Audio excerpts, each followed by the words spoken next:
ပရိသတ်တွေအားလုံးပဲမင်္ဂလာပါရှင်ဒီနေ့တော့ဇက်ကြီးဆယ်ပွေတွေကအားလုံးသိကြတဲ့မဟာဇနကဇက်တော်ကြီးအကြောင်းကိုပြောပြပေးသွားမယ်နော်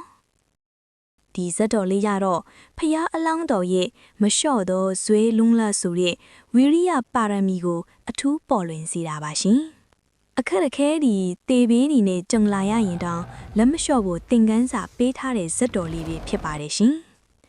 ရှေးလွန်လီပြီးသောအခါကပေါ့နော်မိထီလာပြည်ကိုအုပ်ချုပ်တဲ့အရိဋ္ဌဇနကမင်းကြီးဟာညီတော်နဲ့စစ်ဖြစ်ပြီးနှက်ရွာဆန်သွားခဲ့ရှာတယ်ကွယ်အဲ့ဒီအချိန်မှာကိုဝင်ဆောင်နေတဲ့မိဖုရားကြီးဟာကာလာစံပါနဂိုပြည်ကိုထွက်ပြီးတိမ်းရှောင်ခဲ့ရတယ်ရှင်အဲ့ဒီမြို့ရောက်မှပဲဖုရားအလောင်းမဟာဇနကမင်းသားလေးကိုဖွားမြင်နေတာပါရှင်မင်းသားလေးအရွယ်ရောက်လာတော့ဖခင်ရဲ့ထီးနှန်းကိုပြန်ယူဖို့အတွက်ဥစ္စာဒနာရှာဖွေဖို့ဆုံးဖြတ်လိုက်ပါတယ်။ဒါနဲ့မိခင်စီကအဖိုးတန်ယတနာတွေကိုယူပြီးသူဝိနဘူမိမြို့ကိုတင်းမောကြီးနဲ့ကုံကူးထွက်ခဲ့ပါတော့တယ်ရှင်။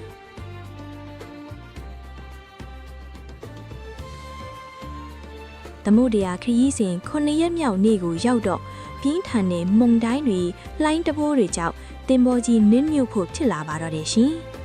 အခြားကုန်သည်တွေကတော့တေဘေးကိုကြောက်ပြီးငိုကြွေးကြနတ်စုပန်ကြနဲ့နောက်ဆုံးတော့ငားလိမ်မကားရီရဲ့အစာဖြစ်သွားကြပါတယ်ရှင်။ဒါပေမဲ့မဟာဇနကမင်းသားကတော့နင်းနေလေးမှထိတ်လန့်တုန်လို့ကမျိုးမရှိဘူးရှင်။မင်းသားဟာရေမငတ်အောင်လို့နဲ့ခွန်အားပြည့်အောင်လို့ထိုးဘက်နဲ့တကြားတွေကိုဝဝလင်းလင်းစားလိုက်ပါတယ်။ပြီးတော့အဝတ်ပစိုးကိုစီစိမ်ပြီးရေမဝင်အောင်ကတောင်းမင်းမင်းကြိုက်လိုက်တယ်ရှင်။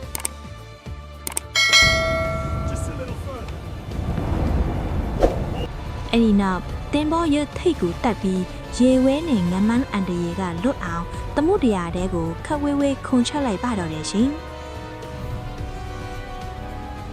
သမုဒ္ဒရာရေပင်ကျဲကြီးထဲမှာကမ်းခြေဆိုတာအရိပ်အယောင်တော့မငင်းအောင်လीဒါပေမဲ့မင်းသားကတေဘေးကိုမကြောက်ပဲ9ရက်9လီတိုင်တိုင်ဇွဲမလျှော့ပဲကူးခတ်နေရတာပါရှင်သမုဒ္ဒရာကိုစောင့်ကြရတဲ့မဏိမေခလာနတ်သမီးလေးဟာနတ်ပြည်ကနေငုံကြည့်လိုက်တဲ့အခါမင်းသားကိုမြင်တွေ့သွားနေပါတယ်။ဒီလိုပြင်းပြတဲ့ဝိရိယကြောင့်မို့မဏိမေခလာနတ်သမီးလေးဟာမင်းသားစီကိုဆင်းကပ်လာခဲ့ရပါတော့တယ်ရှင်။နတ်သမီးကကန်းကိုမမြင်ရဘဲနဲ့ဘာလို့ဒီလောက်ပင်ပန်းကူးခတ်နေရတာလဲလို့မေးလိုက်ပါတယ်ရှင်။ဒီတော့မင်းသားကယောက်ျားဆိုတာအကျိုးကိုမမြင်ရရင်တောင်လုံးလာပြုတ်ရမယ်လေလို့ပြန်ဖြေခဲ့ပါတယ်။ကိုတာဝန်ဖြစ်တဲ့ဝိရိယရဲ့အစွမ်းကိုမထုတ်ပဲသေဆုံးသွားရင်ကဲ့ရဲ့ခံရလိမ့်မယ်လို့လည်းရဲရဲဝံ့ဝံ့ပြောလိုက်သေးတယ်ရှင်။မင်းသားရဲ့မလျှော့သောဇွဲလုံးလာဝိရိယကိုချီးကျူးပြီးမဏိမေထလာနတ်သမီးလေးကမင်းသားကိုခေါ်ဆောင်သွားခဲ့ပါတယ်ရှင်။အဲ့ဒီနောက်မိထီလာဘီကတရဥယျာဉ်တော်ထဲကိုဘေးကင်းကင်းနဲ့ပို့ဆောင်ပေးခဲ့ပါတယ်ရှင်။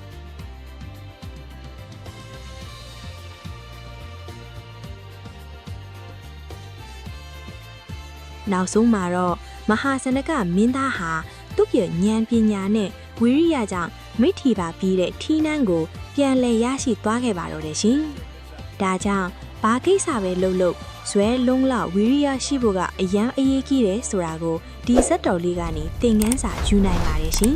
။အဆုံးထိကြည့်ပေးလို့အားလုံးကိုကျေးဇူးတင်ပါတယ်ရှင်။